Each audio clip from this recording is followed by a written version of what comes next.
Heta nihazedetir jiset devletin cihane, devleta Felestin bi fermim nas kirine.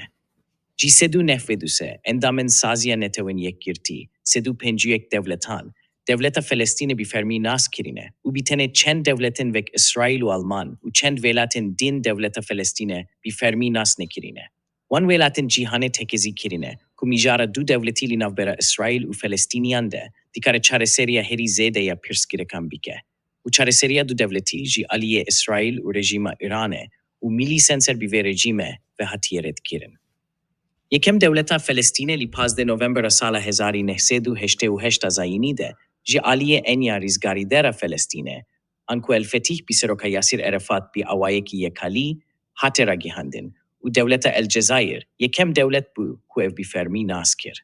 لی حاله که ده هینک آلین سیاسی بی فرمی ناس کرن فلسطینه بی اوایک سرکفتین رژیم ایرانه لی همبر اسرائیل ده دبینن.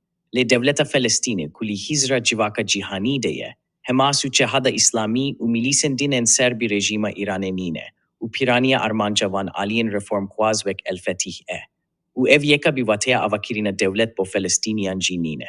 هتا حماس جراگی هند که او بیتن کارک سمبولیک و لی راستی ده کس پیشتوانی فلسطینیان که ارمانج حماس بی خویه نینن.